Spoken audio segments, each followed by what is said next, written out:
focused. We did continuity book series that were sold through direct mail. History of World War II, history of the Civil War, how to build, how to fix your home, do it yourself sorts of book series. And the company had been wildly successful for many, many years doing that. We had 700 employees in Old Town Alexandria. We had another couple hundred in a facility that we owned and operated that was a call center and order processing center in Richmond, a warehouse in Indianapolis with another 100 employees. And then we had offices around the world. We had an office in London, we had an office in Munich, we had an office in Paris. We were very well scattered across the globe. And that was at a point in time where the book business was changing dramatically. It had already changed dramatically. It was continuing to evolve. So the first real hit in the book industry was when Barnes & Noble and Borders popped up, because that took out all of the small independent bookstores that they used to. Most books were sold through your corner bookstore, and now all of a sudden there are big box stores that are selling many, many more titles, and starting to sell titles that we were providing exclusively. And then Amazon came along and wiped everybody out. And so where in the book industry, if you wanted a book on Civil War, Time Life was your first and best stop. It became one of many, many stops, and now there were titles available to you. It'd be shipped to your door in 2 days from Amazon that covered the range of things. So the business was really at a crossroads. It was clear that we had far too much infrastructure for the company, for the revenue base of the company, and it needed to change. And we were selling CDs, we were selling DVDs, we were selling those successfully. We were burdened by this infrastructure around the book business. The folks at Time Warner, AOL Time Warner at the time, decided that the best home for us, we had a planning process where we went through and said, what do we do with this business?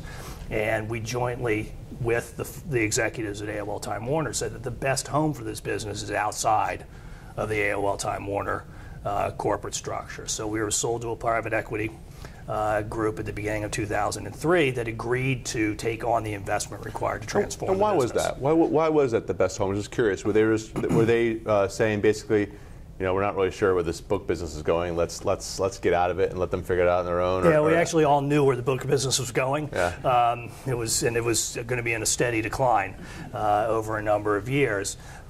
We were working for Time Inc., which is the magazine subsidiary of AOL Time Warner. And the magazine business is very, very steady across time. They have a subscriber base that doesn't change very much. When you sign up for a magazine, there's a revenue stream out 12 months. There's advertising that is set 3 or 4 months in advance. Now, that business has continued to shrink across time, but it's very, very predictable month to month, especially on the scale of a Time Inc. with Time Magazine, Sports Illustrated, those sorts of titles. Our business is highly volatile, and we are driven by TV marketing today. When we come in on Monday morning, we get the results of our advertising over the weekend, and we make decisions on Monday afternoon about what we're going to do next weekend on air. It's a very, very different planning cycle than a magazine business. So there's a lot of tension between the corporate parent, who wanted steady, predictable results out 12 months, and the business that we are actually in, which is volatile, and we can have a great quarter followed by a soft quarter, and then spring right back the following year. So, you know, the combination of that level of volatility that they weren't interested in managing, and the investment required to turn the business around, led them to say, I think the best answer is to sell it off. So that was then in 2003. That was the beginning of 2003. 2003. So then take us from there. So at this point, you were the CFO. I was the CFO. Okay. So take us from there.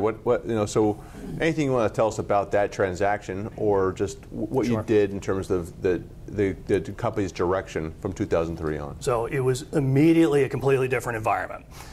So we're now involved with people who have spent their own money to acquire the company.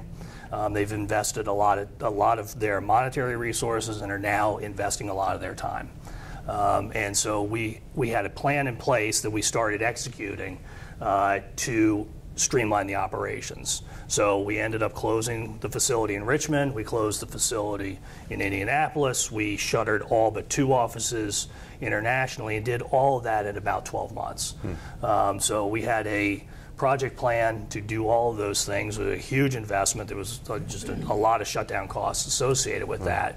But as I said before, critical for the business to survive long term. And new ownership structure was intimately involved in it, very supportive of it, and we went out and executed that plan, and it worked. It was great. So this was between 2003 and 2004? This is pretty much all of 2003. Okay. Was spent turning the business around. So tell us a little bit about that planning process, right? Because I think it's an important thing for us to get out of this is, you had to let go of what up until that point was what you might have believed was a core part of your business, yes. which was the warehouses and any kind of manufacturing associated with the books, right? So walk us through that. What led you as a team to believe or to decide that that was no longer the area where you need to focus? Yeah, so there are really two major inflection points in the business, and that's the first one. The next one is about 5 years later, 5+ years ago now. But at that time, leading up to that, we spent the better part of a year really tearing the business apart and understanding where are we really making money, where are we really applying our resources, what does it cost to do the various, to execute the various revenue streams that we had online at that point. And also a very deep dive in what are the core pieces of the business that we really need to own and operate ourselves, and what are the things that we can outsource in an effort to get the infrastructure down. So something like a warehouse. There are plenty of people that do warehousing and do that as third-party outsourcers. So our need to actually manage a 300,000 square foot warehouse and all of the people and all of the equipment and all that was low. Product development or actually product management or marketing are things that we can't outsource. Those are the things that we have to do as a company. And so those are the things we focused our resources on and outsourced the balance of the business. It was a huge leap of faith. And it was not without a lot of sleepless nights leading up to it, because the things that we are outsourcing are really the places that we're actually touching the customer. So when we are shipping products, we ship directly to customers. When we're shipping products to customers, that's the touch point.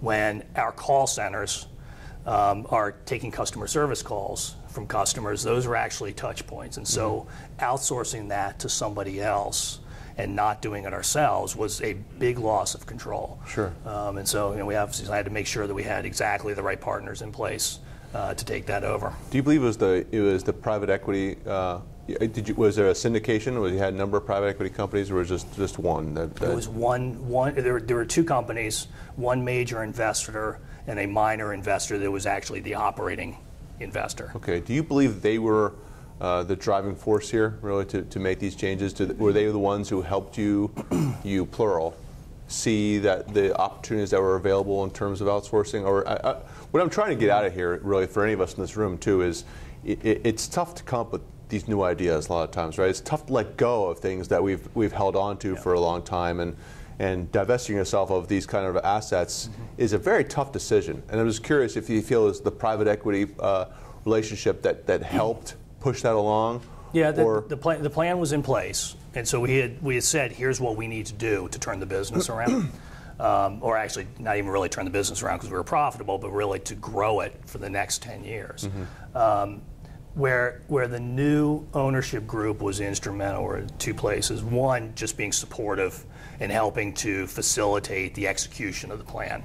But probably more importantly than that, asking really smart questions. The folks at AOL Time Warner are very smart people, but not engaged in the business. Right. So we would have quarterly board review meetings, and they were perfunctory budget reviews and results reviews, not really strategic conversations. The new ownership group, where they're putting their own money and their own time and resources into it in a much more focused way. And very smart people, and asking a lot of smart questions that we weren't thinking of ourselves. So the executive team here was, we were making the best decisions possible, but having somebody come in with an outside perspective, ask smart questions, ask hard questions, I think drove us to much better outcomes. Okay. So what were the, so besides this getting rid of the warehouses and all that infrastructure, what were some big changes that happened? Because I'm going to take us up to 2008 here, where there's another big transformation. But what else besides that happened transformational? Well, we started pushing much harder in selling CDs and DVDs. So we basically shuttered our book business and pushed out into CD and DVD marketing. Started testing into selling other kinds of products.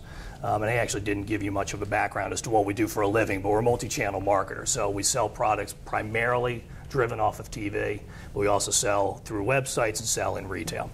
CDs and DVDs today is the majority of the business, but we have other business lines as well. They were willing to take bigger risks, so we were able to invest in product development at a higher level than we were before under an old ownership structure, and so that enabled us to test out and try new different revenue streams to try and grow the business going forward. 5 years ago, in 2008, we had another sit-down look at the business, and last year we sold, I think, 4 million CDs and sold 6 million DVDs, which is a pretty significant quantity of goods going out our door.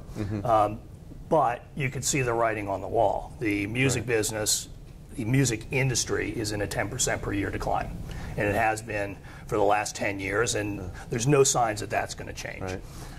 So we spent a lot of time 5 years ago saying to ourselves, well, this business is real profitable.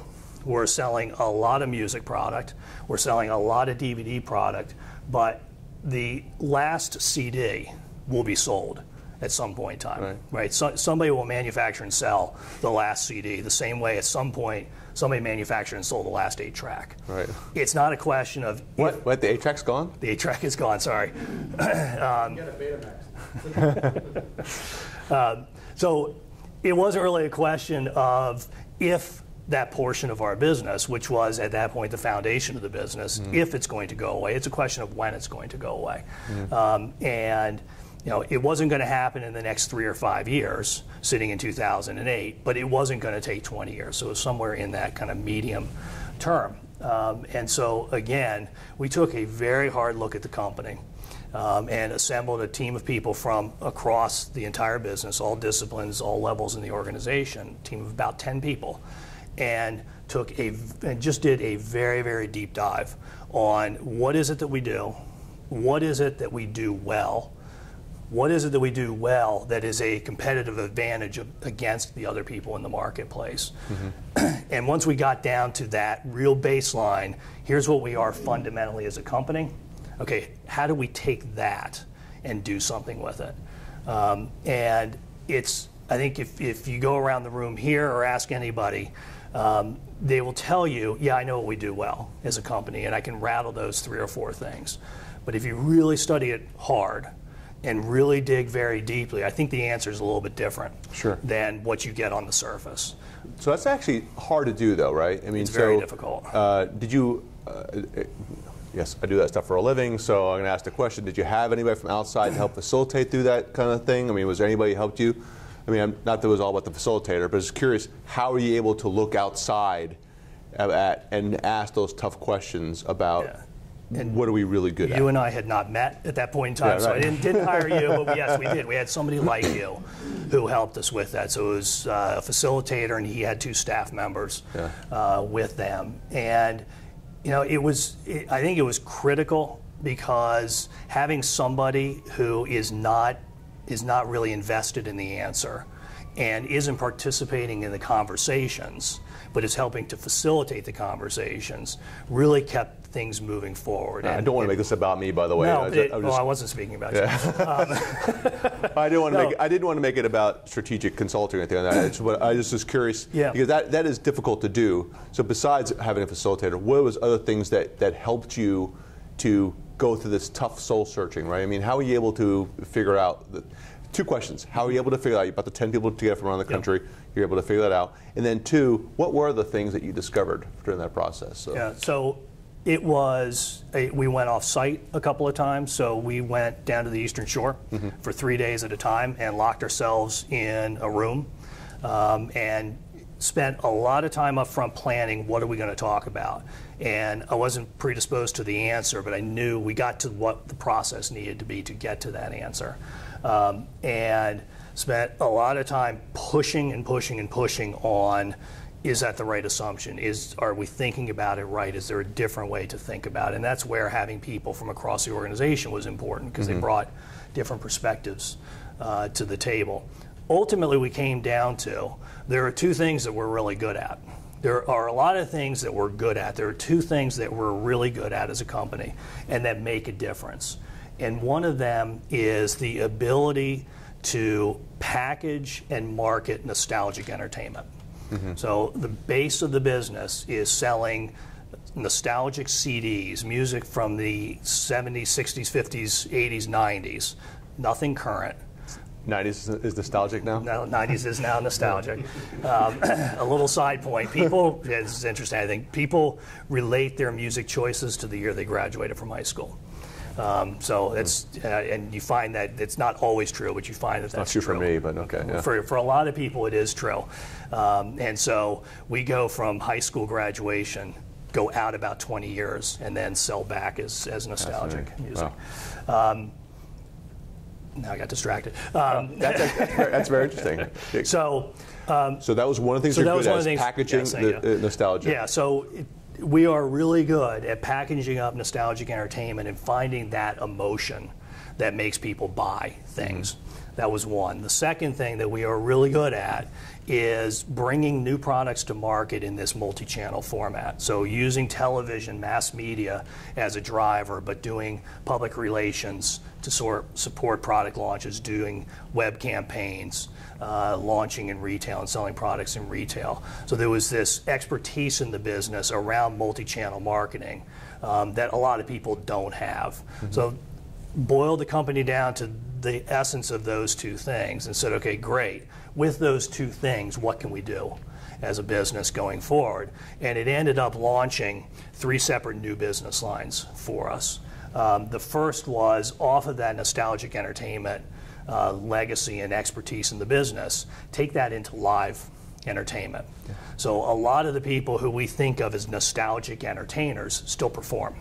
And they still have very successful careers performing. They're not performing at FedEx Field or at the MCI Center or Verizon Center, but they are filling up 5,000 and 7,000 seat theaters night after night after night, or having very successful runs in Las Vegas. So can we package that up in a way and bring that to market? So that was one thing. I'll come back to success and failure on each one of those. The second was, there is an opportunity in the music marketplace where today there are only 3 major record labels in the business. They've consolidated down to the major 3.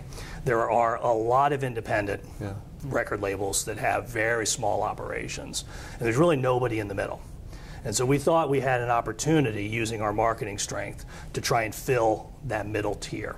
So artists who were not big enough to be released by Sony, they're not, whatever the Miley Cyrus or somebody who's releasing a huge new album, but they're too big for a small independent label.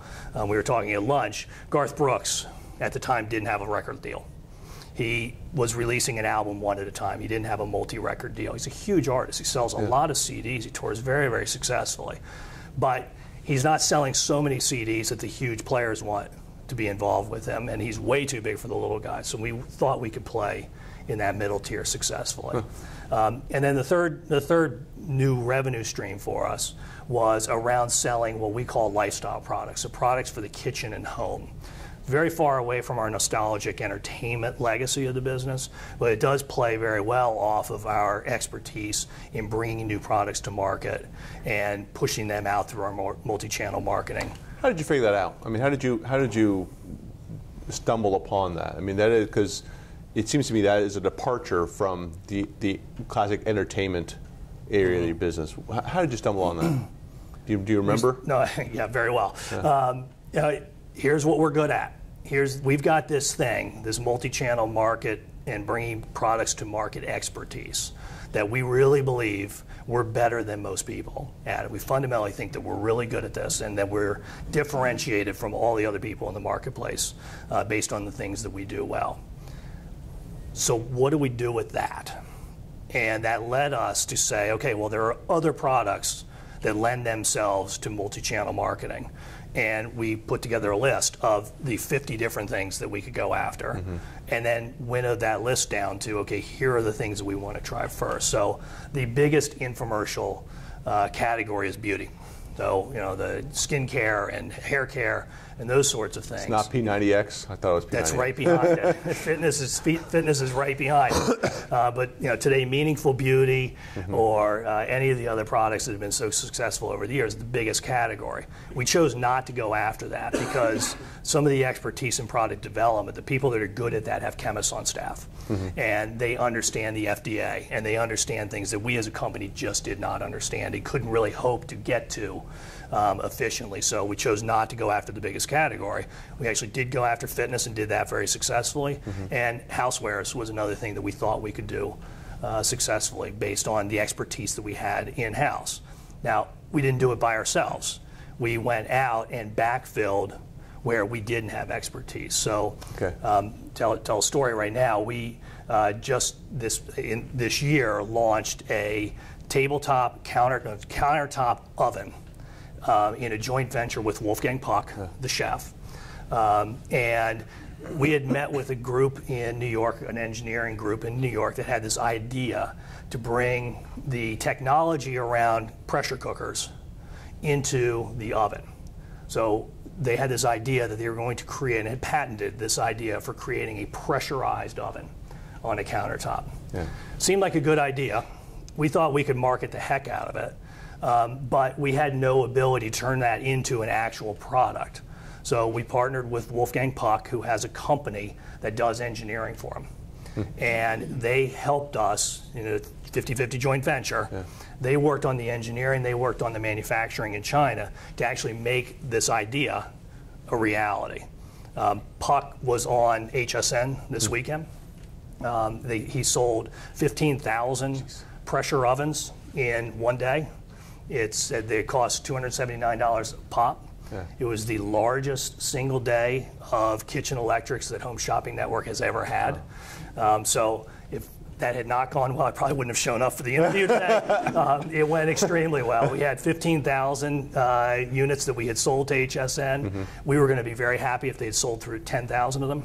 They actually took 17,000 orders in the weekend and stopped selling it. You have a back order. Wow, that's phenomenal. So it's great. But it's an example of what we're really good at is the marketing piece. So take that, apply it to, we knew we needed a celebrity. Wolfgang Puck's a fantastic celebrity for this product, and bring it to market, but backfill through essentially an outsource the things that were not good, which is engineering. So was this weekend the first launch of the product? Tested back in June. For the first time. They had 1,000 units on hand at that point, and they sold that out in 23 minutes, which was a terrific result. But there are a lot of Wolfgang Puck fanatics out there, and we didn't know if there were 1,000 of them or 20,000. And so when we upped the inventory and took a much bigger position and investment in that product, we weren't sure that what happened this weekend was in fact going to happen. So there's a lot of champagne being popped on Saturday night. All right. Well, it's good. We have. So you brought some free ovens for all of us, right? Along today? No, I did not. I'm sorry. We're out of stock. So, but if we act now, so recap for us those three areas that you decided you were good at. One is So just going backwards. So one of them was lifestyle products, which we just talked about. Very, very successful. Long lead time. A lot of investment to go into it. We had a product success right out of the box in 2009, and then introduced a number of products over the last couple of years that didn't work, but we knew we had the right strategy, so we kept going, and now we've just launched this product that appears to have worked very successfully. The record label idea, great idea, didn't really pan out. The investment required to bring a Garth Brooks to use him as the example, to bring a Garth Brooks onto the label, and his willingness to do it with somebody that had never done it before, that the connection wasn't there. Right. So we have done some things successfully. We release 3 or 4 records a year, of a smaller stature than we were thinking. Yeah. But I would I think the lifestyle initiative was very successful. The record label initiative, sort of successful. Okay. And then going into the live entertainment business has been very successful as well. We turned that idea into a themed cruise business. So we are now in the business of chartering full cruise ships for a week at a time. And we basically charter the ship, own all of the cabins for that week, and put all of the entertainment on board. So actually, 48 hours ago, I got off the Soul Train cruise. We just finished a week-long trip out of San Diego. Yeah. It was absolutely fantastic. So we had Gladys Knight on board performing. We had Earth, Wind, and Fire on board performing. Jeffrey Osborne on board performing. Got to play golf with Jeffrey Osborne in one of the ports of call. And it was that notion that we had that these nostalgic entertainers are still performing at a very, very high level, and people want to see them. Sure. Yeah. And so we've put together a floating music festival at sea. And so for 2,400 passengers, they get a chance to be on board. They get to see these artists in a pretty intimate setting. They perform to a half a ship at the time, so there's only 1,000 people in an auditorium. The performers are walking around on board, so you can be in line at the buffet for lunch and turn around and have Gladys Knight with a tray behind you. Yeah. And we spend a lot of time making sure that the artists are comfortable, because when they're comfortable, they get out of their cabins and they'll walk around, and they all do. Yeah. And so it's turned into a terrific experience and terrific business for us. So in the next 6 months, we'll have, including the one we just got off, we'll have 5 cruises. So we've got 2 Soul Train cruises. We're doing a Celtic music cruise. Cool. In next month, we have a Malt Shop Memories cruise, which has Neil Sedaka and Petula Clark on it. And we have a country music cruise in January that has Kenny Rogers and Vince Gill. So you had some successful areas. Yes. Where does the DVD and CD business fall into that? And that was still, you categorized those all in the mid. No, so that was the base business of selling CDs and DVDs is still there. It's still very strong. It's still very profitable, and it really provided the revenue platform for us to grow the other things. All right. So what didn't work so well? So you had that. So you did mention one to me when we talked on the phone, but just go ahead and riff on that. So, sure. And maybe help us understand what you pursued and why it didn't work. So what were some lessons you learned from that process? So I talked a little bit about the record label, which I would deem it wasn't really a failure, but it was not a great success. And the lesson there was actually not thinking about it enough. We thought a lot about it, but we really didn't think about it enough and didn't test the concept. Didn't test it out enough before we actually jumped in. Okay. So I think in retrospect, the lesson there is do some smaller testing of ideas to make sure that they're actually going to take hold before investing a tremendous amount of time and effort in it. As I said before, one of our lifestyle product launches was a fitness product. It was a piece of fitness exercise equipment that we launched in 2009. Our business is about $100 million a year. Annually, and in 2009 we generated $200 million from this single piece of exercise equipment. About half of that was generated selling through an infomercial, and half of it was generated selling into retail distribution. It was just a monster hit for the business, and it was our first real attempt to bringing a lifestyle product to market, and to have it be just a monster. It was the biggest direct response product of the year across the entire industry. It was a shake weight. It was not the shake weight. It's actually called the Ab Circle Pro.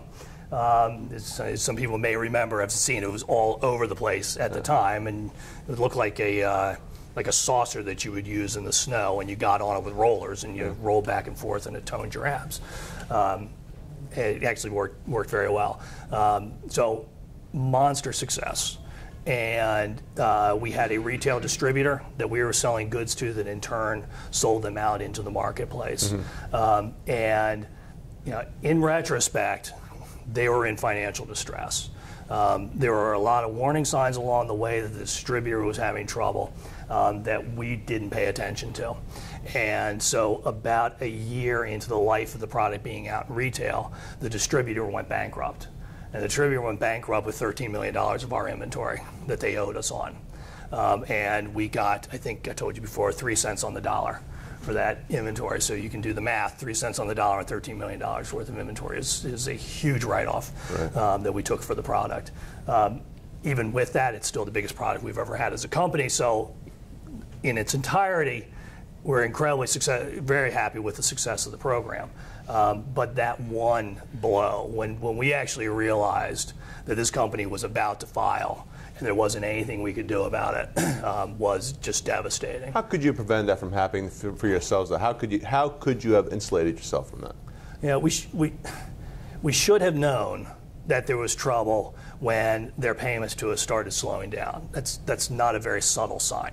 Well, what could you have done with that trouble sign, though? Stop shipping them more product. Okay. So they were paying us more and more. They started off paying us right on time, then they're 15 days late, then they're 30 days late, then they're 60 days late, and all that time they're requesting more units to go into inventory, and we were fulfilling those orders. And we should have, as soon as they started slow paying us, we should have immediately cut them off and said, get current. It's like business 101. But we were selling so much in the marketplace, and the sales in the stores were still going strong.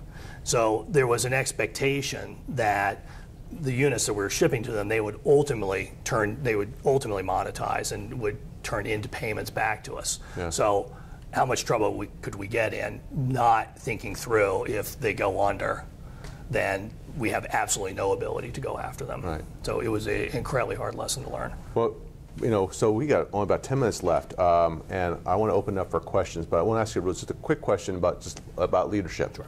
All right, because we didn't even, we must have talked so long on the phone, so that's the problem. I had so many notes, and I just realized that, okay, we're not going to cover it all here today. All right, so on the, just talk a little bit about leadership. So when we talked on the phone, you said you worked with and you worked for a number of different leaders, and you worked with those who are good and those who are not so good. And so you mentioned some things about some characteristics of the good leaders you worked for. Yeah. Why don't you go riff on that for a little bit? Sure.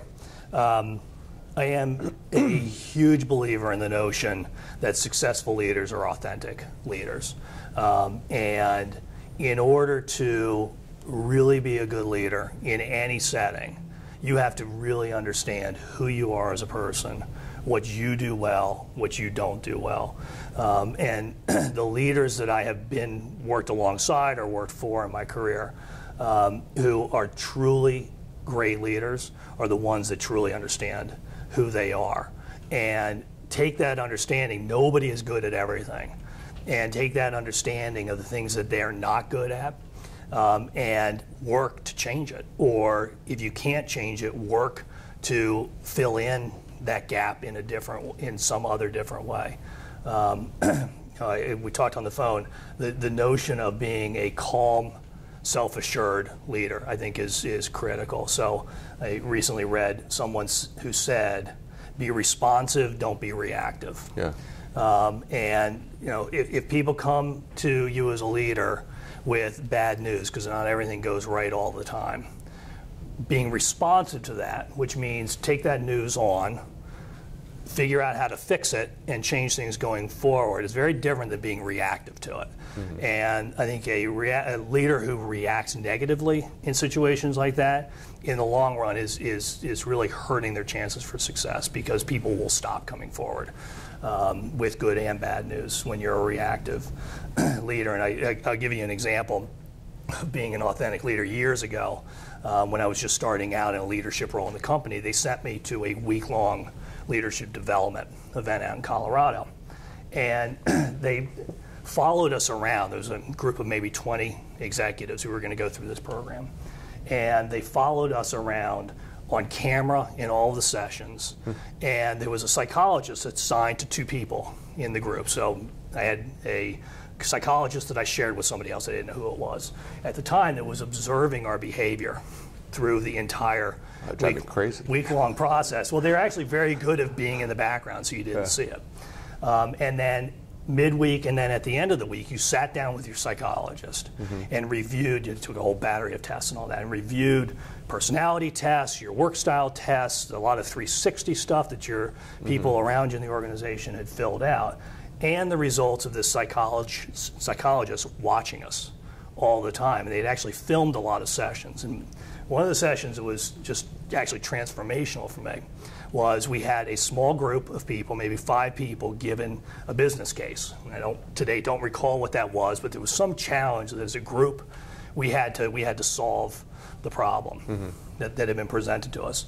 And we're on camera through a 2-way mirror being watched. And as I'm watching the tape after the fact, this group is discussing what's going on, and I have an idea about how we should solve this problem. And the other 4 people around the table didn't agree. And so I made my point, and they disagreed. And I made my point, and they disagreed. And the second time they disagreed, I physically turned my back to them like this and spent the rest of the time looking out the window for the next half an hour. To actually see that on camera and have a psychologist pause the tape and say, that's turning off every single person in the room. And while you may feel that way, you can never let that be seen again. And it was really transformational for me to make myself aware that that is who I am. That is, in fact, how I felt at the time. I still feel that way at times. If you're not going to listen to me, the hell with you, and turn my back. But I can never let people see that. So I make it a point now in meetings, and this is 10 plus years later, of always being engaged in the conversation and leaning forward, and always, even if I may be thinking things, never let that come out. I think it's made me much, much more effective. Yeah, that's pretty good advice. I think there's something to be said. I find for myself personally that I tend to try to be very humble when I interact with people, make sure they understand, hey, you know, a lot of people involved here. But I found out over the course of time that folks actually, whereas they appreciated that humility, they also wanted to make sure that I was completely confident about what I was trying to do and the direction I wanted to go. And I always thought that just being really humble, the best way to do it. And it was a combination of the two. I did have to show some kind of confidence about about how I was going to lead an organization. Right. So we got a few minutes left here. So how about some questions? Yeah, Paul. If I was the Wizard of Oz and I could grant you 3 wishes that would fix and turn around the record label program and potentially feed your entertainment cruise business, would you be able to identify those? If so, what would they be? That's a good question. So on the record label business, I think the main wish would be what the Lion needed, right? So more courage to actually execute against the vision and not get off of it, not give up. Because I think in my heart that was a good idea and remains a good idea, but it would take many, many more years and many more dollars than we anticipated or today would even be willing to do. So if I was going to enter that business again in a big way, it would be with a much firmer commitment and a lot of money set aside to actually execute it. On the live entertainment cruise business, that's been very, very successful. The thing that holds it back, we're growing and growing pretty significantly year over year. It could grow faster, frankly, if we had more resources to do it. So we have a partner that we work with that does all the logistics, does the reservations, and handles logistics on board the ship. They've got a capacity constraint. We do all of the marketing, we do all the programming, so we bring the artists on and interact with the artists. We do all the marketing to sell the cabins on board. We only have so many resources that we can dedicate to that. I think that is the biggest constraint. So we're launching 2 new themes next year. If we had the bandwidth, it could easily be double that. So if I could provide the bandwidth, and you mentioned relationships too. You said, I think if I correctly heard you, you didn't have the strength and the relationships in the industry where Garth Brooks or somebody that mid-tier level felt you guys could deliver. Is that hearing? Yeah, so for Garth Brooks, and I won't just pick on him, there were a number of other people, but for them to sign with us was a big leap of faith, because we were talking about the infrastructure that we knew we were going to bring, but we didn't have, at that point. So if you had somebody who had the relationships that could bring those people to you, all those 50s, 60s, 70s, the guy that's in the industry, that might help you? Well, we actually had on staff, and still do today, a lot of record label people who we've hired over the years. What would have sealed the deal on a Garth Brooks, or we were talking to Steve Miller for a long time as well. What would have sealed the deal with them is for us to say, and we're going to commit to spending $2 million in advertising to support it, and we were never willing to do that. Okay. Yes. Jeff? So it's interesting, you say music, is one of your big categories, and if you look at, I'm going to ask you about international. If you look at exports of the U.S., my wife and I travel a lot internationally. Everywhere we go, there's American music playing. Yes. Everywhere. Do you guys operate internationally? If we do. So, what specifically are you doing? Where? Tell me a bit about Sure. it. So we do. We used to have offices, as I said before, across a number of different countries. I think we actually had 7 physical offices around the world outside the U.S. Those have all over the years have been shut down. And today we do our international distribution through third-party distributors. So as an example, Is it marketing internationally? yes, so we sell our products internationally. The distributors actually do the marketing. So the model is, there's a group in London who actually used to work for the business, and we closed that office and they said, we'll do it ourselves. And they set up basically a mirror business out of the London office. We sell them product, we sell them the rights to the product, we give them the 30-minute infomercial, and they edit it for local content. We sell box sets, so 10 CDs at a time, 150 songs. Out of those 150 songs, 120 of them will stay the same. 30 will be swapped out because they weren't hits in Europe, and they swapped them out for things that were. But they're in charge of distribution throughout Europe, and today we're selling in almost all Western Europe locations. We have very limited distribution in Eastern Europe today. We have a distributor in New Zealand, Australia as well. So we do have a footprint around the world. Primarily English-speaking countries, or? It is primarily English-speaking countries.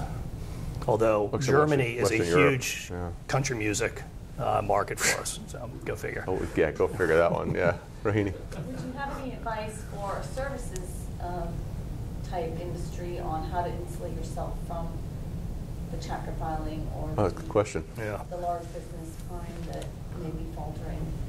Yeah, the best piece of advice I can give from personal experience is make sure that you always have your eyes open to it. And I think invariably there are warning signs along the road that you have to heed. And there are times where you're going to have to take a strong stance with somebody that's providing services with you, even though it feels like you're cutting off future business. But you have to do it to protect the immediate term. And we've had to do that a number of times, and that one example I gave, we failed to do it, and it really hurt. Isabella. So you talked about a lot how important your leadership position was and constantly getting your employee feedback. But what about your customers? How do they help to shape the future of your product? Yeah, so we are blessed by having day-to-day feedback with our customers. So we'll take 100,000 calls a month in our call center, and those are almost exclusively people who are doing business with us today. And we take advantage of that by asking them questions. So they may be calling in with a question about a billing issue or a question about the product that they bought. But we'll take advantage of that as an opportunity to ask them a question about, well, what would you like to see us do in the future? Would you be interested, you bought a country music package, would you be interested in a country music package that has these other artists on it? What other kind of music do you listen to? We do a lot of surveys online.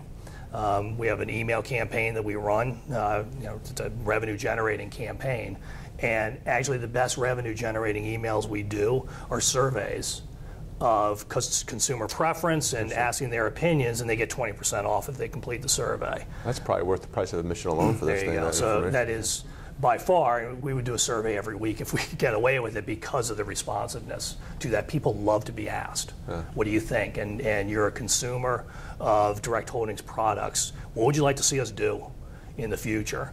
So that's a big thing for us. So on the cruises, I mean, I just spent a week with 2,000 of our customers living within 100 feet of them and dining with them. And it's a tremendous opportunity to talk to people and ask them, what do you like, what don't you like? And they're very open to give us their opinions.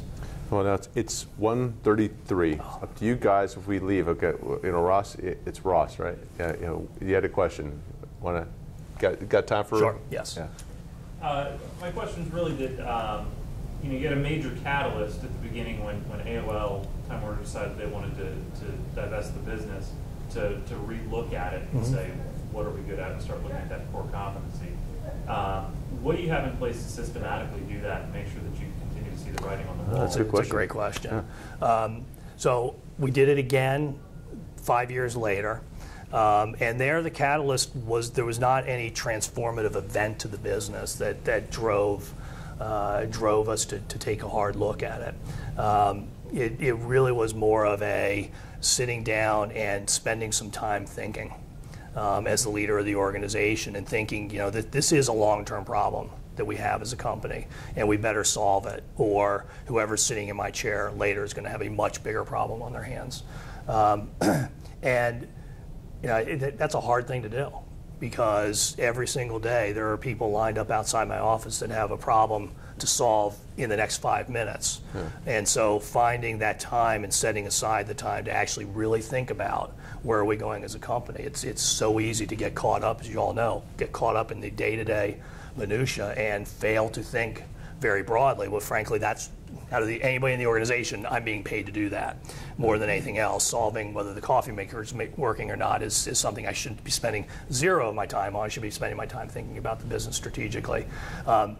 We don't have a formal process, to your actual question. We don't have a formal process in place to do that. We do strategic plans. We do a 5-year plan every single year and all that. But actually having a deep insight conversation with ourselves about the business, we don't have a process in there. It feels like it's an every 5-year thing, and it's probably time to do it again right now. So that's going to be incumbent upon me to say, okay, it's time for us to do this as a company. Okay. Well, thanks, Chris. I appreciate it. Well, thank you.